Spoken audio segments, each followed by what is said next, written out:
Hi hello welcome to women collective. నేను మీ journalist విప్లవశ్రీ.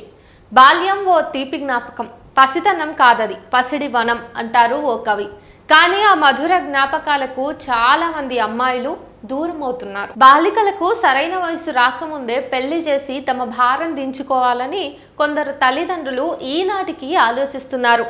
జాతీయ బాలల హక్కుల పరిరక్షణ కమిషన్ ఇటీవలే విడుదల చేసిన రిపోర్టు ఈ విషయాలను బహిర్గతం చేసింది. బాల్య వివాహాలు చట్టరీత్యా నేరం, కానీ అవి యథేచ్ఛగా ఇంకా కొనసాగుతూనే ఉన్నాయి. ముక్కు పచ్చలారని వయస్సులోనే కుటుంబ భారం అమ్మాయిల భుజాల మీద పడుతోంది. కొందరైతే అదనపు కట్నం దాహానికి బలైపోతున్నారు. దేశవ్యాప్తంగా ఏటా 15 లక్షల మందికి బాల్య వివాహాలు జరుగుతున్నాయని కమిషన్ ఆందోళన వ్యక్తం చేసింది. దీని కారణంగా వారంతా చదువుకు దూరం అవుతున్నారని, ఆర్థిక స్వాతంత్ర్యం లేకపోవడంతో పేదరికం నుంచి బయటకు రాలేకపోతున్నారని ఆవేదన చెందుతోంది. ఒక పక్క బీజేపీ అధికారంలోకి వచ్చిన నాటి నుండి బాలికల సంరక్షణే తమ ధ్యేయం అన్నట్టు ఉపన్యాసాల్లో తెగ ఊదరగొడుతున్నారు. మరోపక్క ప్రతి ఏటా బాల్య వివాహాల సంఖ్య పెరిగిపోతుంది. ఇదేనా మోడీ గారు పదే పదే వల్లెవేస్తున్న బేటీ బచావో బేటీ పడావో నినాద ఫలితం? ఇక ఎన్సీపీసీఆర్ ఈ ఏడాది ఏప్రిల్ 1 నుంచి 23 వరకు దేశవ్యాప్తంగా రాష్ట్రాల శిశు సంక్షేమ శాఖ ముఖ్య కార్యదర్శులు, జిల్లా అధికారులతో సమీక్ష నిర్వహించి బాల్య వివాహాల నిరోధక చట్టంలోని నిబంధనల ప్రకారం వివరాలు సేకరించింది. వాటిని క్రోడీకరించి ఇటీవలే తన నివేదికను ప్రపంచం ముందు పెట్టింది. సామాజిక దురాచారం, అవిద్య, ఆడపిల్లలపై వివక్ష, తల్లిదండ్రుల ఆర్థిక పరిస్థితులు, బాల్య వివాహాల వల్ల సంభవించే నష్టాలు, సమస్యలపై చట్టంపై అవగాహన లేకపోవడం బాల్య వివాహాలకు ముఖ్య కారణంగా చెప్పుకోవచ్చు. బాల్య వివాహాలతో అమ్మాయిల యొక్క చదువులు మధ్యలోనే అటకెక్కుతున్నాయి.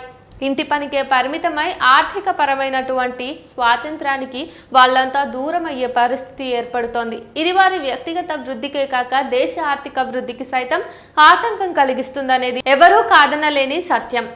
ఇలా చదువుకోవాల్సిన వయస్సులోనే కుటుంబ భారాన్ని మోయాల్సిన దుస్థితిలోకి అమ్మాయిలు నెట్టివేయబడుతున్నారు. అంతేగాక వారిపై గృహహింస, వేధింపులు కూడా పెరిగిపోతున్నాయి.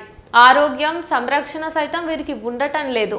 రక్తహీనతతో బాధపడుతున్నారు. చిన్నతనంలోనే గర్భం ధరించి నెలలు నిండని శిశువులను జన్మనిస్తున్నారు. ఇది తల్లి పిల్లల ఆరోగ్యానికి తీవ్రంగా దెబ్బతీస్తోంది. ప్రస్తుతం 15 నుంచి 19 ఏళ్లలోపు బాలికల్లో 16% మందికి అప్పటికే వివాహాలైనట్టు గణాంకాలు వెల్లడిస్తున్నాయి. ముప్పు పరిధిలో ఉన్న చిన్నారులు అత్యధికంగా ఉన్న రాష్ట్రాల్లో ఉత్తరప్రదేశ్, అస్సాం, మధ్యప్రదేశ్, బీహార్, జార్ఖండ్, ఆంధ్రప్రదేశ్లు ఉన్నాయి. ఇక తెలంగాణ విషయానికి వస్తే 9202 మంది చిన్నారులు ప్రమాదంలో ఉన్నట్టుగా ఈ లెక్కలనేవి తేల్చి చెబుతున్నాయి.